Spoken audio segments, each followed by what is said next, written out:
ready, you can go ahead and begin. We tend to think the people we look to are always perfect, whether they excel in school, sports, or examples in the Bible.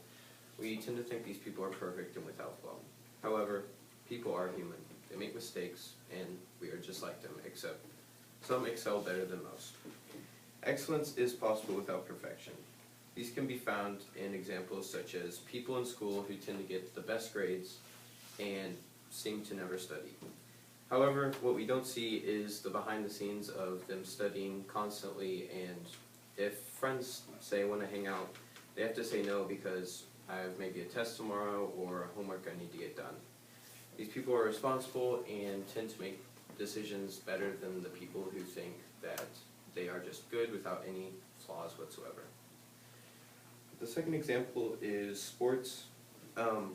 While we tend to think some people are just absolutely perfect at the sports that they do, not anyone is perfect in the sport. People always have failure. I mean, even the best people in the world, such as Steph Curry, who has been injured multiple times throughout his career, or Lionel Messi, who was given a birth defect whenever he was young. People always have flaws. No one is ever perfect in the sports world. And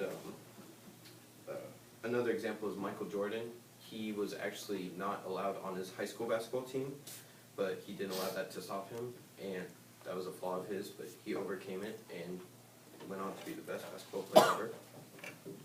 And the last example is Job from the Bible.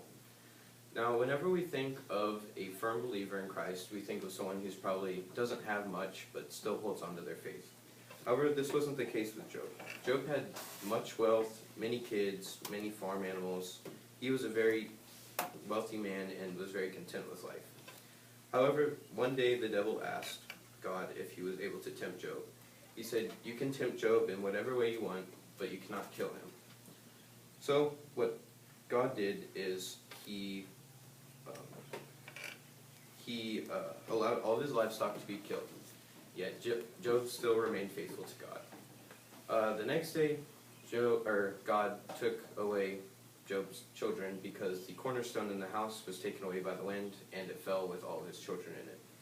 Yet, despite these tragedies, Job still remained faithful to God. At the end of all of this, he was still pleased God was still pleased that he was a firm believer, and this shows that excellence, even with God, is still attainable without being perfect. Thank you. Okay, thank you very much. Let's give a round of applause.